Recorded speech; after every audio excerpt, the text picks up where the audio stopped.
Welcome back to the Media Genius Podcast presents The Deep End, where Dan and I are going to finish talking about the Alien franchise, and next time, the movie Underwater. 200 years after Ellen Ripley's last stand against the Xenomorph Queen and Weyland-Yutani, she has been reborn. Military scientists aboard the vessel USM Agriga have created a clone, Ripley 8, in order to clone the queen that was inside of her and create more xenomorphs. The xenomorph DNA enhanced Ripley's clone. The xenomorph DNA enhanced Ripley clone meets a group of mercenaries there, delivering kidnapped humans in stasis to help incubate a xenomorph army of sorts. The group must now get back to their ship, the Betty, in order to escape the coming massacre. Additional horror, gore, grotesque discoveries unravel as we meet a new monster, the Newborn. Will the crew escape before the impending crash of the USM Agriga on Earth and somehow contain a xenomorph contamination? So, I have two things to say, and I need to saddle up to the mic for these. One, the Betty, like some of the other ships in this series, is a POS. Mm-hmm. Also is the Agriga. Although the Agriga is a slightly better POS, but still a POS. And Alien. Alien never changes. I'm sorry, Ron Perlman's in this movie. Yeah. Let's be real. He's is amazing in this movie. So is Tuco. For those of you who watch Breaking Bad, Tuco's in this movie. Yeah, everything about this movie is actually pretty good. And Winona Ryder, fantastic. In that weird part of her career where she was neither famous nor not famous. And now she's famous again. It's great. It is great. Alien Resurrection manages to do something amazing. It takes a $70 million budget, underperforms based upon that number, and still is an excellent movie with what is one glaring flaw. And that flaw is commented upon again and again by critics and the production team and the actors and everyone. Again, the movie changed its creative team. In this case, we have Joss Whedon writing, and it's clear that he's writing. It's apparent, and it plays a great homage to the lighter moments of the first two films. With its box office gross of an estimated $48 million in North America, $161 million worldwide, and again a handful of award nominations and no notable wins, this film was also reviewed as middling, and to many, is just average. With one of the better action scenes in the franchise, the one that has aged a bit since 1997, Alien Resurrection, not that bad. Yeah. And then what do we have for conversation points? Oh, I think this is the first one is the most important. Yes, do it. So, obviously, spoilers throughout this whole thing. Spoilers. If you haven't noticed yet, it's a spoiler. But in this movie, Ripley's a clone. And if you can suspend disbelief that this is no longer just Ellen Ripley, and you can latch on to the fact that she has xenomorph DNA and she can do weird things, and she's like the inherited memory system of xenomorphs is helping her inherit some of real Ripley's memories, and you can grab onto that, you are going to enjoy this movie. I think you will enjoy this movie if you can grab onto that. That said, lots of people can't grab onto that right away. And it definitely took me at least 2 watches to like really love this movie. I do like this movie a lot. I had zero problem loving this movie. I immediately was like, okay, she's a clone. Awesome. Part xenomorph. Cool. Oh, cool. Yep. She's got the memories. Cool. Awesome. Moved right on because the rest of the movie just kind of kicks enough ass where like I didn't care. It does. The movie kicks ass always. So there's a myth about the basketball scene in this movie that Sigourney Weaver nailed the behind the back shot in one take. That's not what happened. It turns out she nailed it on the very last take, but it was still so surprising that Ron Perlman in particular breaks character and he's like, what the fuck? Because no one was expecting her to make it. The worst part is that it's shot in such a way where the basketball goes out of frame. So they used the take where she made it, but it still looks like they CGI'd it. That said, Sigourney Weaver nailed it, so who even Yeah. cares? Um, It's a great moment. And knowing that now, watching it, it's just like a little victory. Like, oh yeah, that was awesome. Like, yes.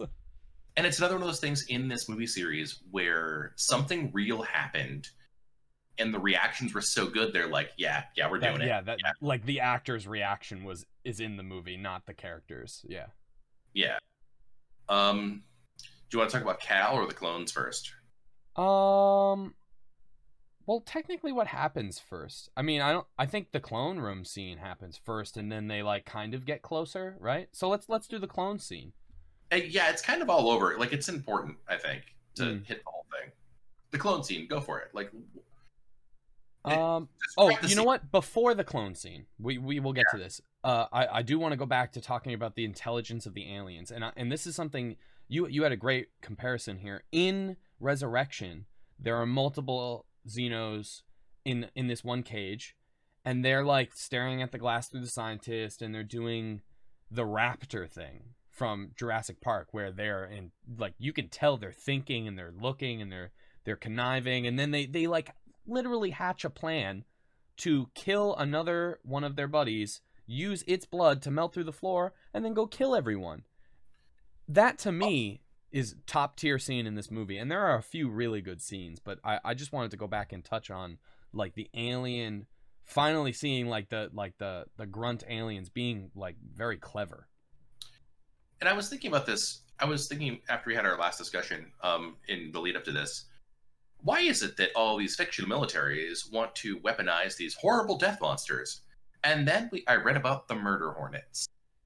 The And I murder was like, hornets? oh yeah, I can see the US government deciding, hey, let's breed a bunch of murder hornets. Mm. It's And because, at one point during World War II, we like strapped little bombs to bats to release them. And that I was, did not know that. yes. So yeah, that's the thing we did. That's a And yikes. then we were testing them and they released them. And then what happened was during the testing, they roosted in a military facility here in Los Alamos, and the place burned down That'll because they happen. exploded. Because these little bats exploded. It was anyway. I can what now 100% totally believe now that I've really thought about it that they would try to weaponize these to fight wars for reasons. Yeah, and also in realizing you made the comparison of like these animals are smart, they're like raptors. They literally do this in the new Jurassic World movie. Like they're talking about militarizing raptors, and then the next movie they like create like it's like it at its core the idea that the scientists are trying to do is like straight up a Jurassic Park theme. Yeah, and so yeah. But anyway, so we talked about Ripley being Ripley 8. Yes. That's because there were some failed clones. And this is perhaps among the best scenes in the Alien franchise. Agreed. Not even an action scene, hard one of the agree. best scenes. Um, tell us about it, Dan. Like I'm gonna let you run with Okay. this. This is yours. So they're making their way to the Betty. The mercenaries, Cal and Ripley 8. They're making their way to the Betty, and they come across uh, the clone room. Right, it's like labeled Ripley enters, and the further she gets in, you see these things in giant like tubes. They look like Bacta tanks, right? So they're like grotesquely morphed and like just the most ugly things, and then you get further and further into the room and they're more human than alien, and then it like for me as a younger person watching this movie, it like dawned on me, like I didn't realize what this was when she was walking through. It dawned on me that like, oh my god, these are her, this is her, these are just like the other results that they couldn't maintain or couldn't survive. And then by the time she gets to the table and oh There's a living failed clone. yeah, the failed clone on the table asking to be killed, and then having Ripley 8 like have to go through that mentally is one of the most powerful scenes, I think, in terms And of then her character and the franchise. she flamethrowers them. And then she flamethrowers them all. Yeah.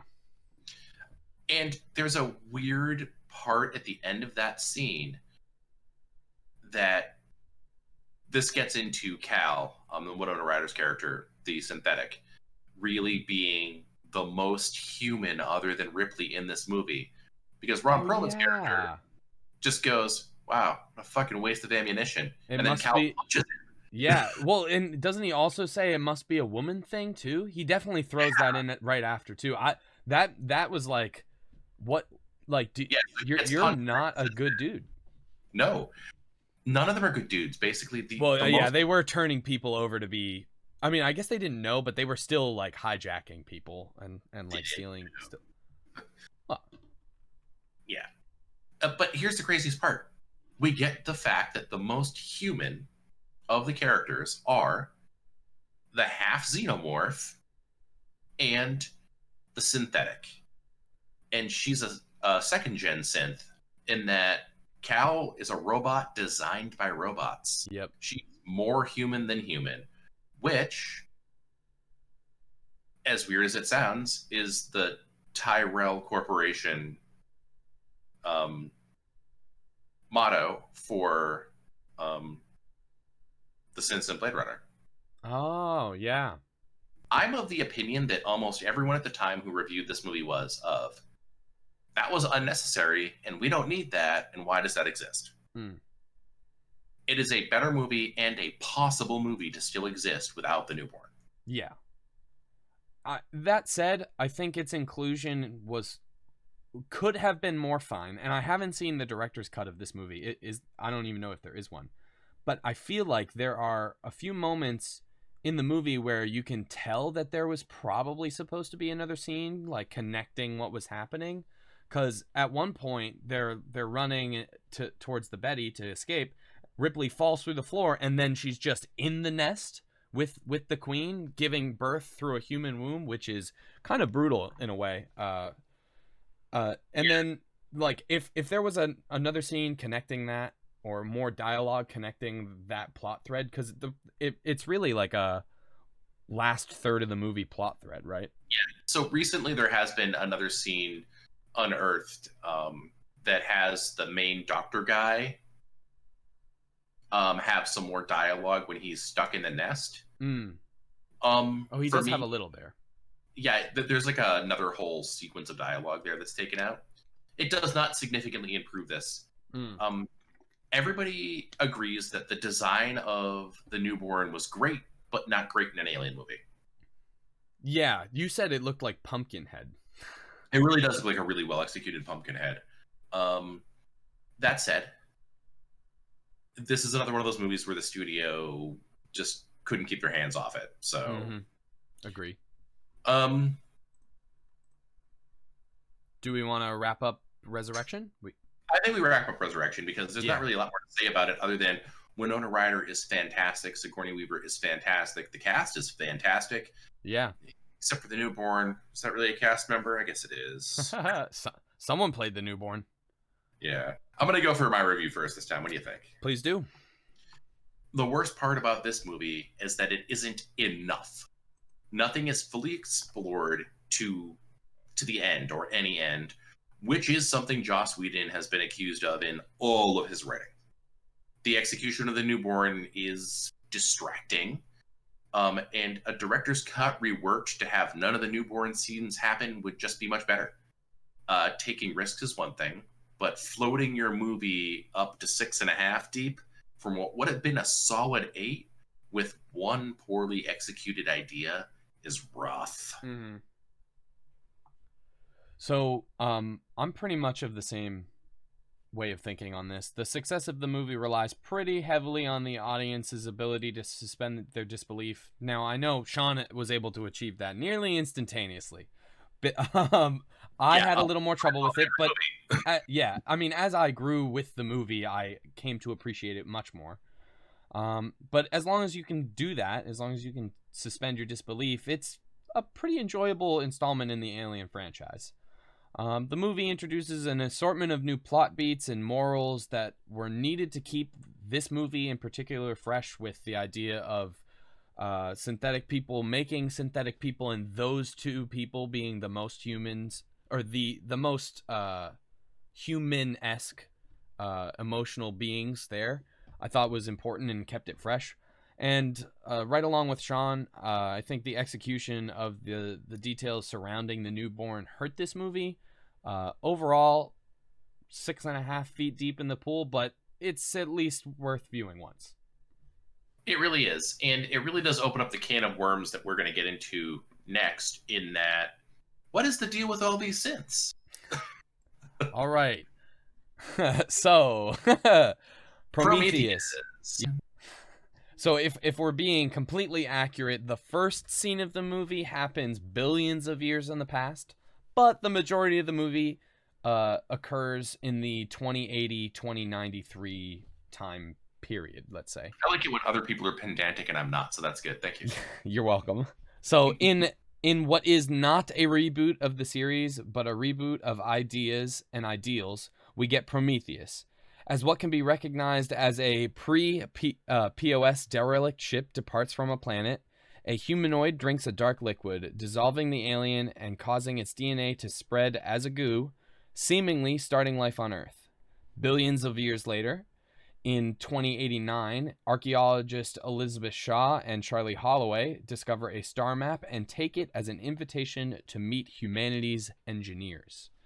The non-POS vessel, the Prometheus, directly funded by Peter Weyland, the exceedingly elderly CEO of Weyland Corp., and this is pre-Weyland-Yutani Corp., follows the map and discovers a mountainous artificial structure. Inside, the crew discovers the remains of dead engineers and a litany of unspeakable gore and horrors.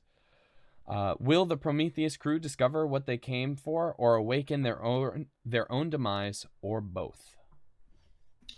So the big thing to remember here is that this is a prequel, or the beginning of a prequel trilogy. I feel like there have been at least one other series of movies that has done something with some limited success. Anyway, 2012 brings us Prometheus, and the return of Ridley Scott, and the return of sci-fi suspense horror, this time flavored with action. With a budget of somewhere between 120 and 130 million, it earned 403 million worldwide-ish, and received mostly positive reviews overall, and often glowing reviews for the casting. This film returned the series to form during awards season, being nominated for more than a handful of awards this time, and winning several awards in relation to its marketing and visual effects. This movie, intended to be the first in a trilogy of movies directed by Scott, is a tour de force of returning to form and advancing the lore, as a good prequel should do.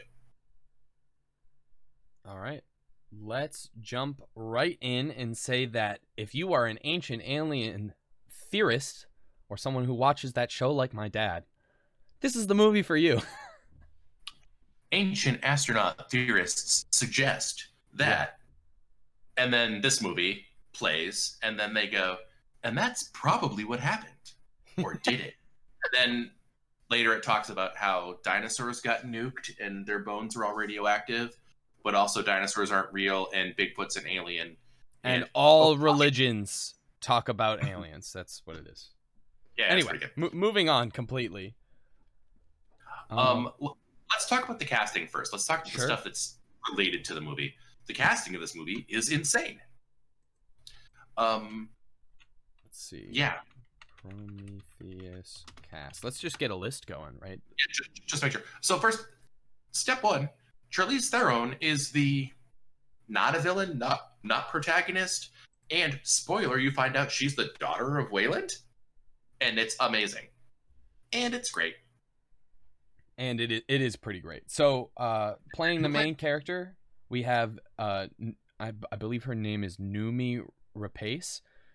At this point in time, I don't think she was really well known. I know she was in the Girl with the Dragon Tattoo series, and she's in a host of other great sci-fi things.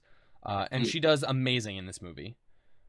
We have Michael Fassbender playing a main character. He hasn't been amazing. Michael Fassbender? No, the answer is no. He's amazing in everything. Also, remember that he's like the third in command in 300. By the way. Yeah, he is. Yeah, and people forget, like, not only is he like Magneto and he's kind of a weird nerd and he's kind of an android, the dude is ripped. Just like, Mm-hmm. let's not fight Michael Fassbender. No, definitely not. Okay, I believe he's actually also in Band of Brothers. I believe so. Yeah. So anyway, Charlize Theron, Idris Elba, Guy Pearce, like stacked. Yeah, and everybody's great. And like, you're not going to look at this and go, "That was a poor performance by." Nope, not one. Not one. That said, David in particular Yeah, is Michael Fassbender does. pretty amazing. Yeah. So he's David. He's the AI, and he's a very interesting AI. He's a first generation Wayland AI, in that he's also taking the role of Wayland's son in this. And it's very clear that he is not programmed to follow the same rules of any of the later AI, except Cal. Cal has the same rules he has, which is essentially be human. Yeah. Except there's a problem with David. You want to talk about David's problem? Well, what particularly do you think is David's problem?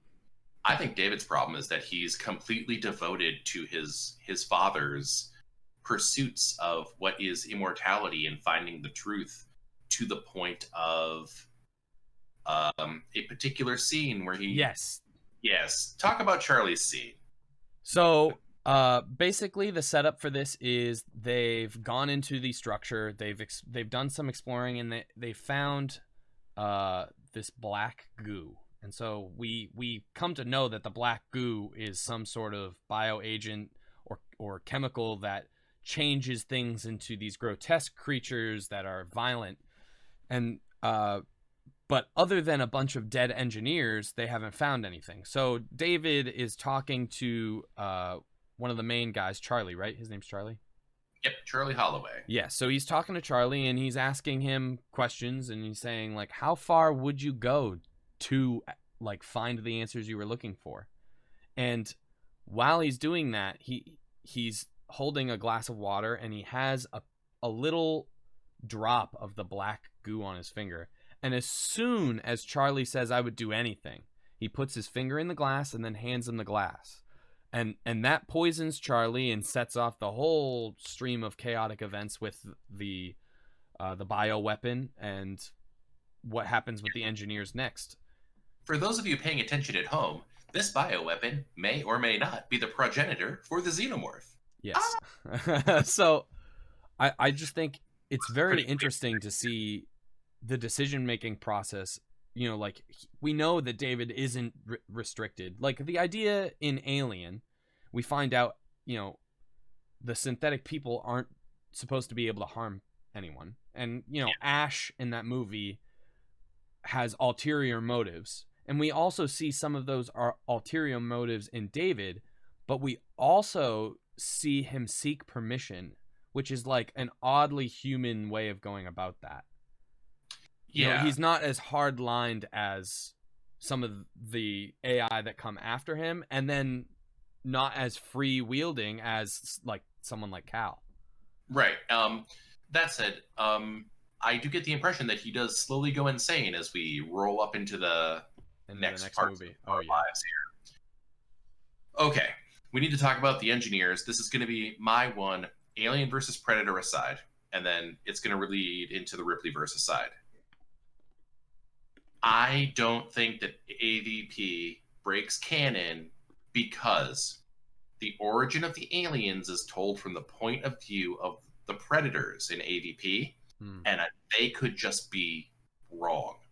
The engineers might do this bio thing so often that the end result is hunting aliens, whatever. And just the predators don't know enough about it. Yeah.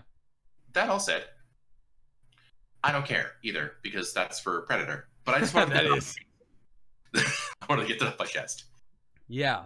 And I think there's, for some reason, I feel like there isn't as much to talk about the engineers in Prometheus as we find out more going into Alien Covenant. Right. This is just a great movie that has that return to form for it being a creepy sci-fi movie. We do need to hit one thing that is Mm. hit by a very popular YouTube channel called CinemaSins so often. Oh yes, The the Prometheus school of running away from things. yeah, I would say that's the one hilariously glaring issue that I like. Even watching this movie for the first time, I think I said it out loud. I was like, just run the other way. Like it's falling down straight. Just run the other way. Aha, you fell into the trap. The Prometheus school of running away from things in this case is correct. What do you mean?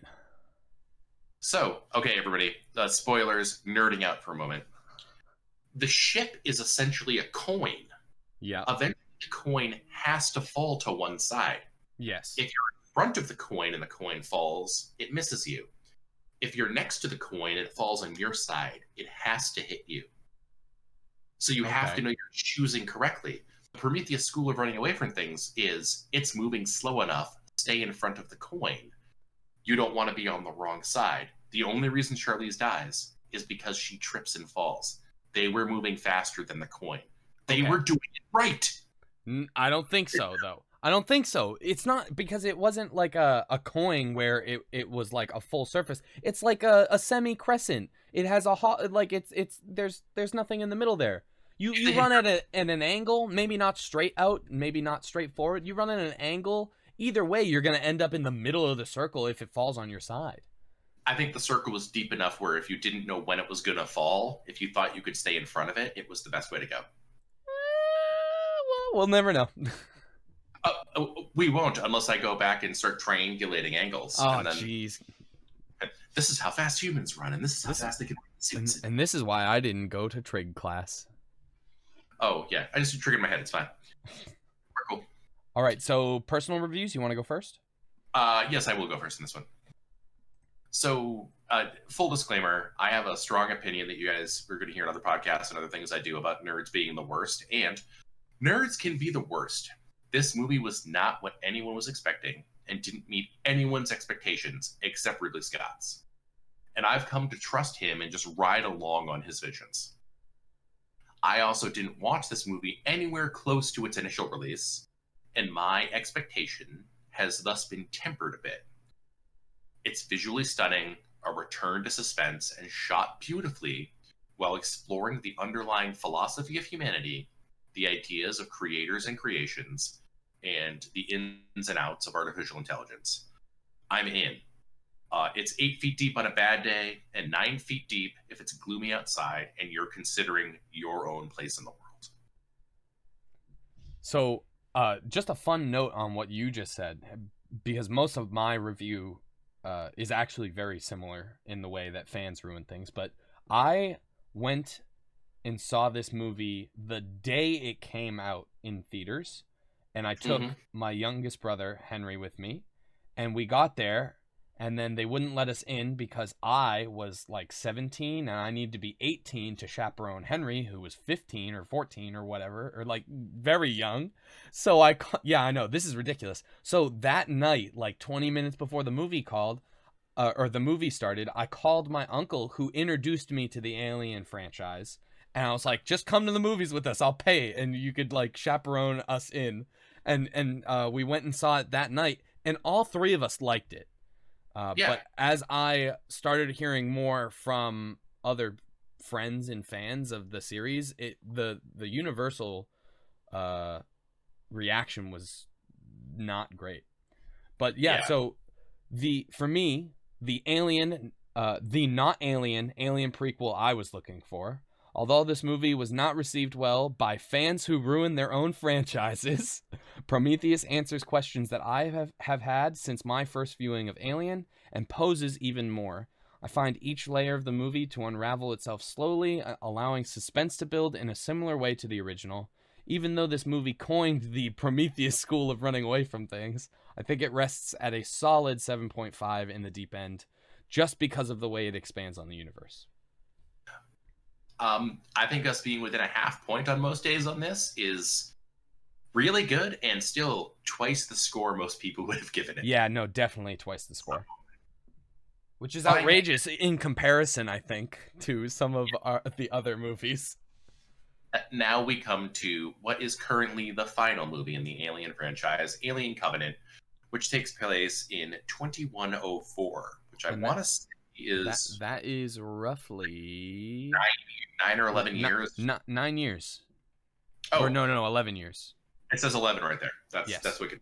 I had to go scroll for that. That's great. I did the same thing. All right, so Next line. Okay.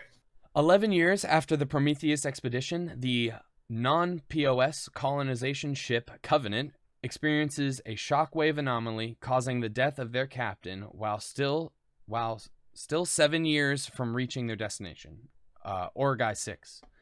While making necessary repairs, the crew intercepts a transmission from a nearby planet that seems to, perhaps not ominously, contain a non-John Denver human voice singing, "Take me home, country roads."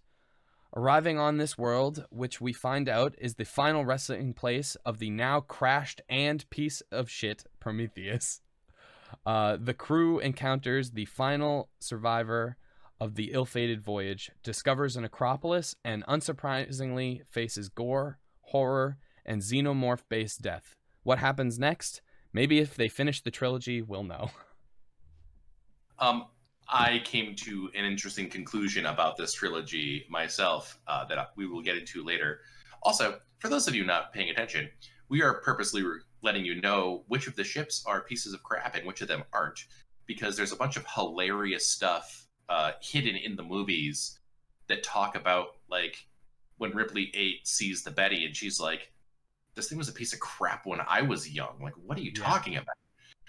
Technology moves on in this universe, but you hardly ever see it because who throws away a mining ship? Who throws away a ship? Like, if it can survive space, it survives space. You keep using that.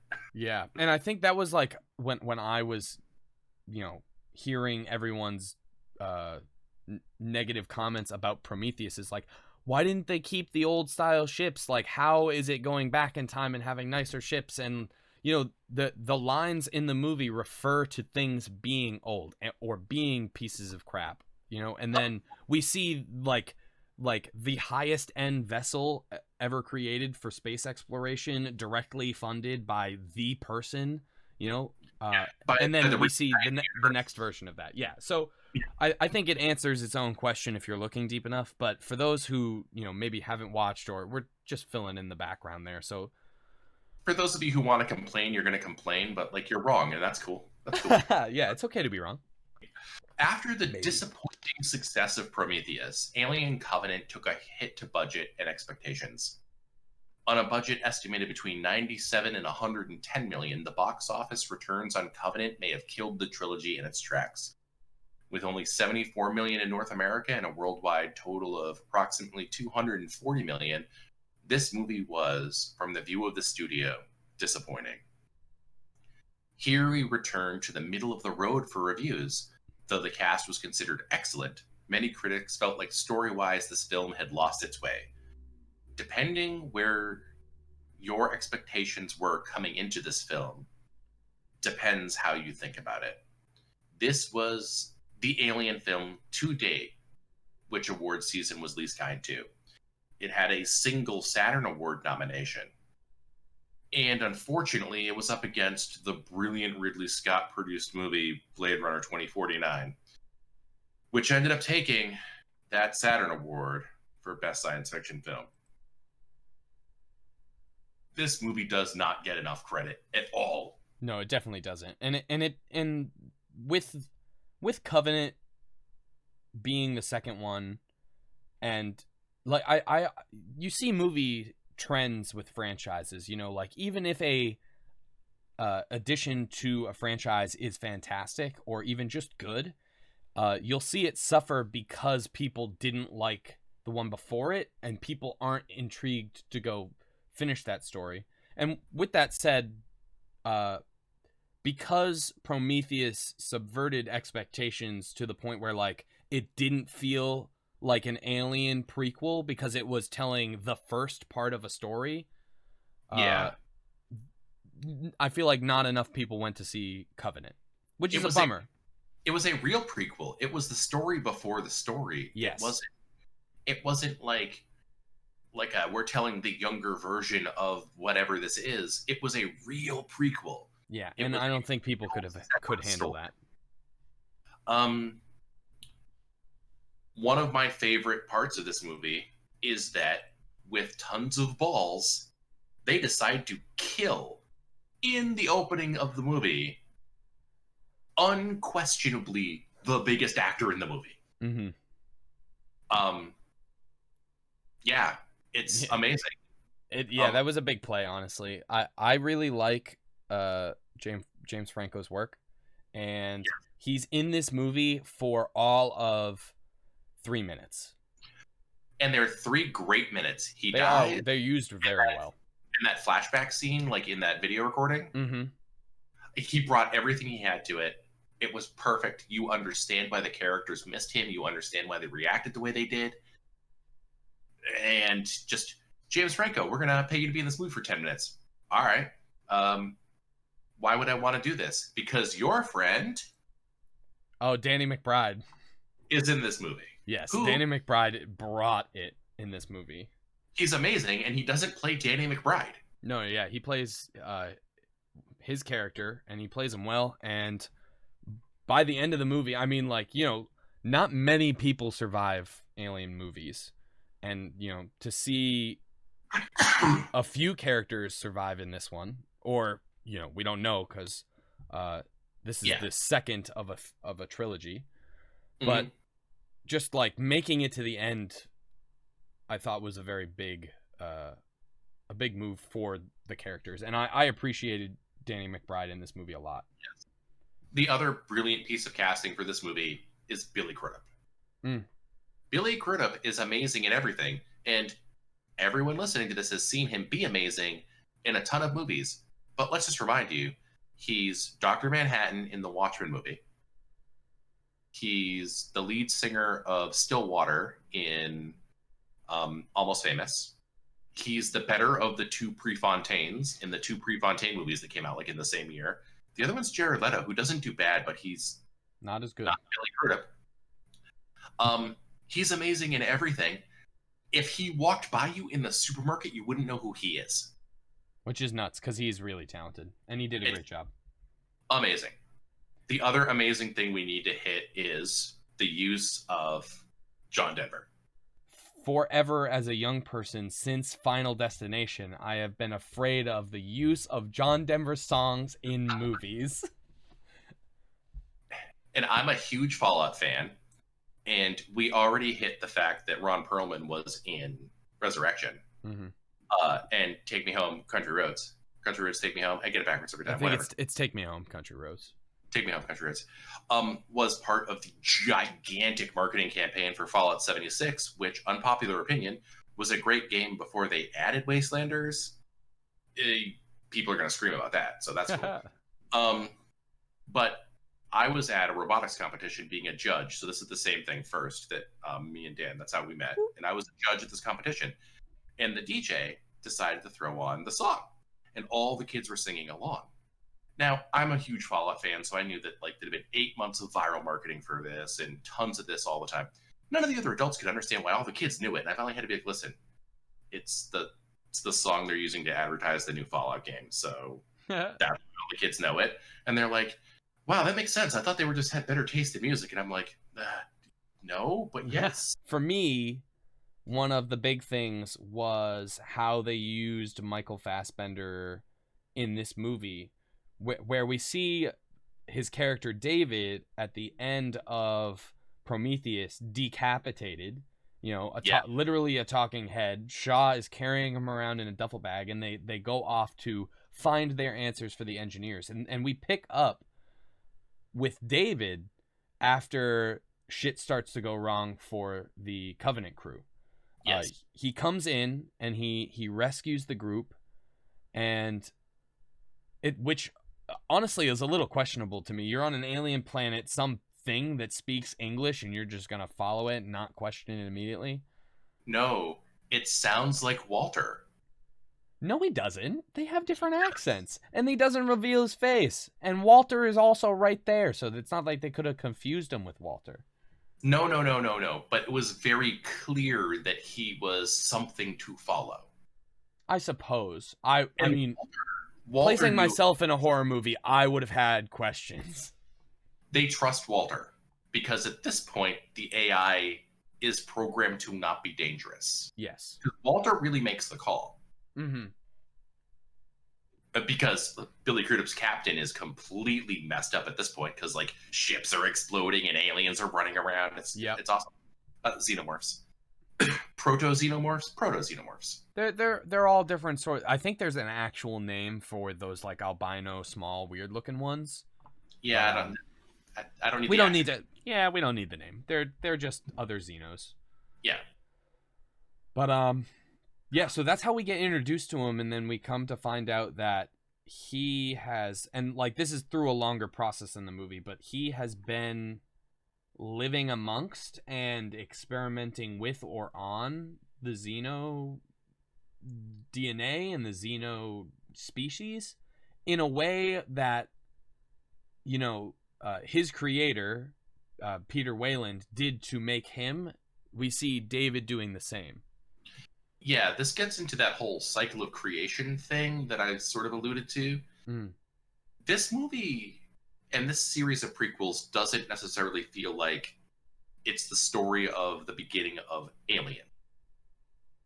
It feels like it's the story of AI and the cycles of creation. And it's almost like all of the Alien movies that come after are the consequence of the hubris of humanity and the hubris of the engineers and the hubris of having hubris and talking about hubris. Yeah. I mean, we literally come to find out that the Xenomorphs, as we see them in the like the forward part of the Alien franchise, literally are created directly by David. And this is where it comes back to AVP not breaking canon, is that those Xenomorphs are different enough where I feel like the Yong-Ti, the Predator scientists, could have done the same thing. Yeah. So, like, it doesn't hurt anything for me. We'll come another time. Yeah, well, another time.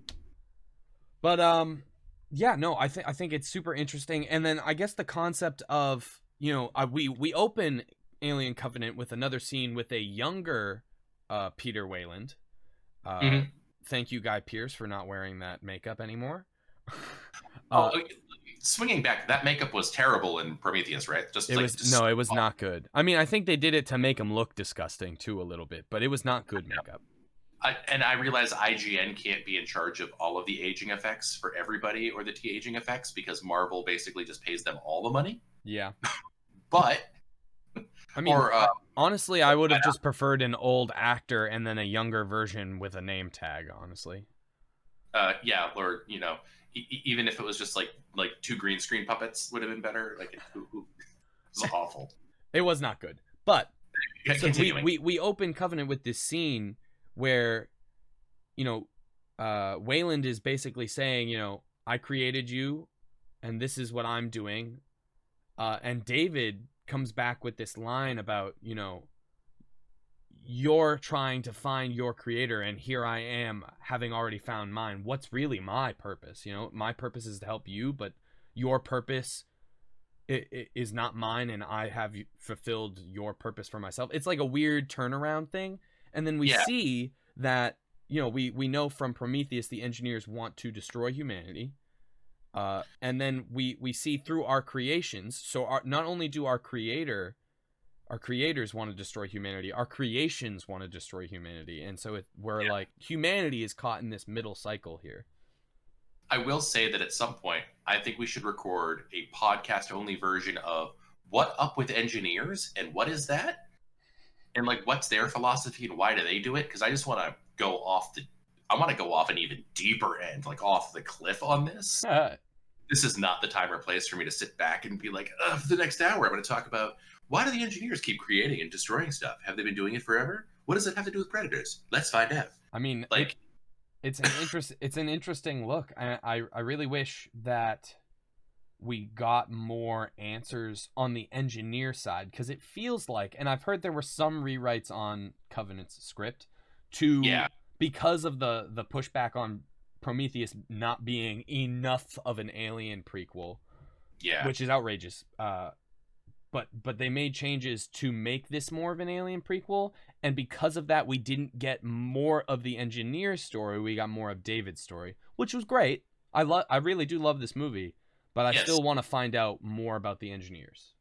I feel like at the end of Prometheus, we got the hook that David and Shaw were going to go and find out what's going on with the engineers. Mm-hmm. And instead we got Hannibal Lecter is David in Alien Covenant. Yes.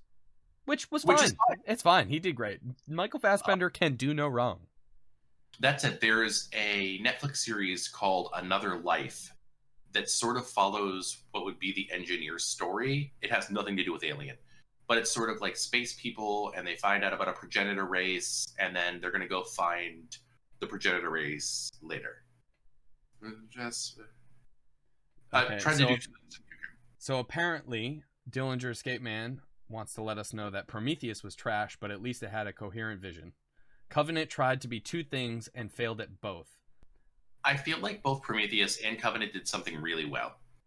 At the end of Prometheus, they could have just let it hang and then started doing Alien sequels again, and it would have felt like enough. And at the end of Covenant, if they never make another one, it still feels like enough. Like, this universe has always been built upon having questions unanswered. Mm-hmm. So we get as close as we get to the questions. We get some background on the engineers, we get some background on the Xenos, and then we still get Alien. It didn't break anything. It didn't ruin anything. It's good. Mm-hmm. You want to do the reviews, and then we'll do the let's do the reviews. We'll talk about it at the franchise as a whole, and then we'll do our tier rating. Let's do that. All right. So, do you want me to go first on this one? Yeah, let's go first on this one. Yeah. So this is my personal favorite addition to the franchise. Alien Covenant is the best blend of Prometheus and Alien stories being told. I mean, it is the only one that has that blend, but it's the best version of this that we probably could have gotten based off of how Prometheus did and how it progressed through the studio. Hashtag Hollywood. Yes, thanks, Hollywood. We're introduced to the actual creator of the xenomorphs that we know and love. We say goodbye to Shaw off screen, sadly, but we may have to do the same for Daniels if we don't see the third and final installment of this trilogy. But really, I do enjoy watching this movie. If I had to do a rewatch again, there would be less movies in my rewatch, but this one would continue to be in it. This one for me is 9 feet deep in the pool. All right, and we're going to talk about how to watch these movies best in a little while, so that's good. But for me, check out the next episode of Media Genius Podcast presents the deep dive for the rest of the Alien franchise. Once again, thanks for coming. That even if the third part never happens, it might not matter. There's enough room in the Alien franchise for some mystery. We talked about that. It's well shot, well acted, and written. It might occasionally float into philosophical mumbo-jumbo, but when your main antagonist is a completely unhinged AI and the xenomorph is almost cuddly in comparison, that's a good Alien movie, if you ask me. Yeah. In chronological order, the movies go with Prometheus starting in the 2080s, ending its events in 2093. We go to Covenant, which is 11 years later. In 2104, was that 16 years later, the events of Alien happened. So these movies are happening relatively close together. And let's remember that the mining ship and the Betty are actually both older than the Prometheus. Yes. Is the other part. They've already been out in space for years and years and years by the time Prometheus happens, Yeah. But so that's why Prometheus is the new hottest. Mm-hmm. I feel like it's weird to feel like I need to defend that, but I feel like people do the same thing for Star Trek and Star Wars and everything that has this happen. Guys, there are reasons for this most of the time. Yes. Sorry. And if there aren't reasons, they build in reasons, which is fine with me, when you build in reasons for things. But so where were we? Alien happens in 2120, and then we have Aliens like 57 years later in 2179. Same year, and this is still weird to me, Aliens 3 happening maybe weeks, months, like hours? Who knows, really. And then Alien Resurrection happening exactly 200 years after Alien 3. And for me, the weird part between Aliens and Alien 3 is the fact that, like, how fast was that escape pod moving where it ended up in another galaxy? We don't question it. No, that's why there should have been a time gap. I think they should have just made the Wu-Tang Clan in space. Yeah, the wooden spaceship Wu-Tang Clan. Yeah, I'm down for that, honestly. Yeah. And honestly, if they could just cast the RZA, that would be great. He's great in everything he's in. So he's an American Gangster, and he's in the G.I. Joe, the second movie, among other things. But he's great in both of those. Like, amazing. Yeah. So we definitely touched on the nice vessels versus pieces of shit vessels. You know, we did. I think we touched upon that a decent amount.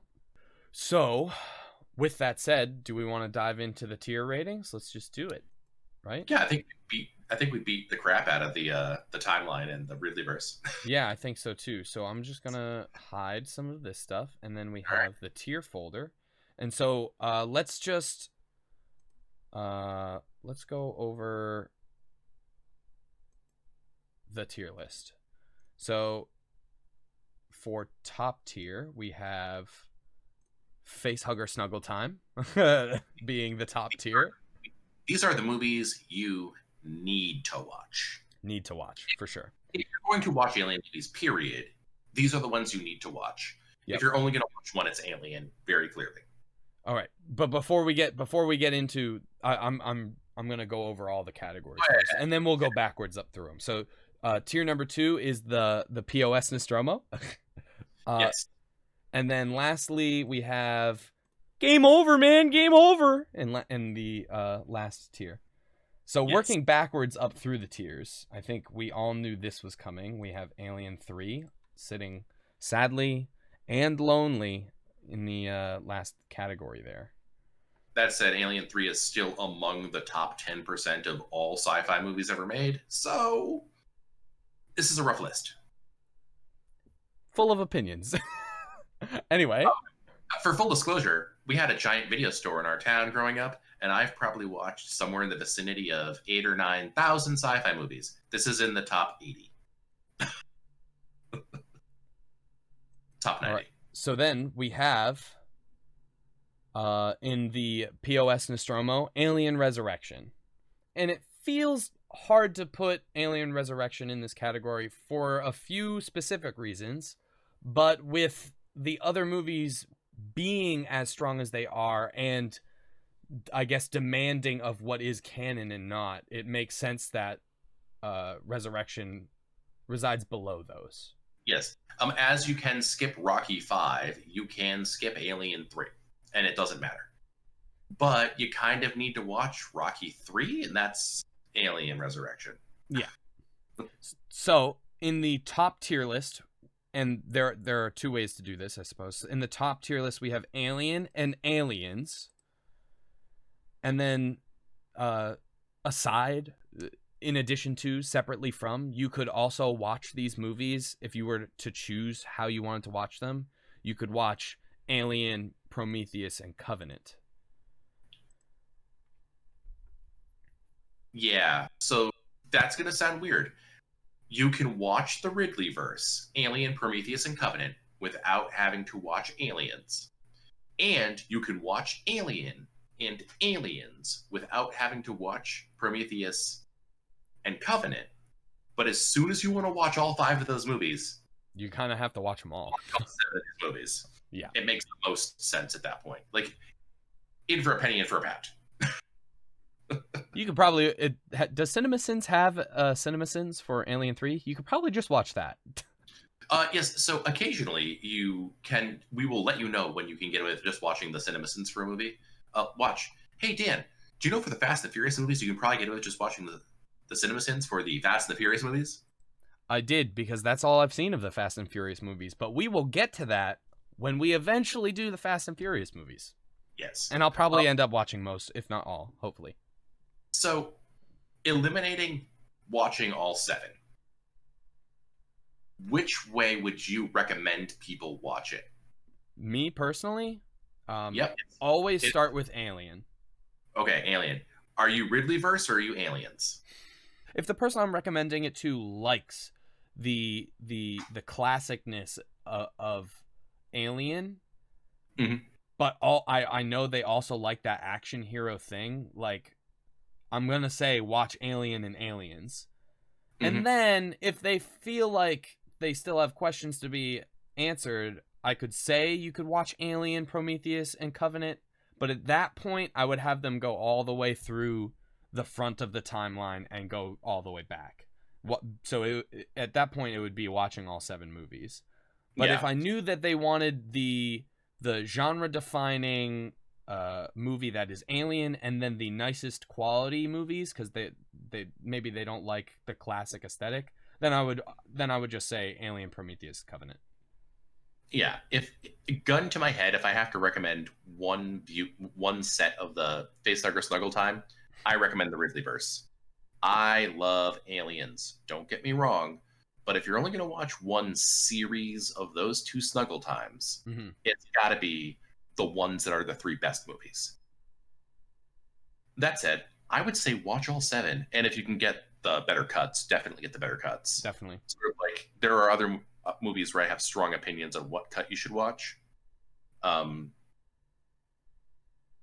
Basically, I say, as a franchise, overall, comparing this set of movies to other movies, where in the pool do you rate the Alien franchise? Where in the pool in terms of other franchises?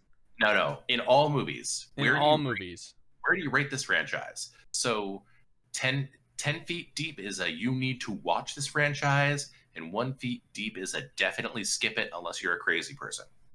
I'm a crazy person. I watch everything. I'm a crazy person too, so I say watch everything. But in my experience in sharing the Alien movies, I've had a more difficult time with people who aren't into alien space and nerd shit. Like, it's harder to get, like, I don't want to say normal people, but like it's harder to get like fair weather media fans to sit down for a whole trilogy or like a whole big collection.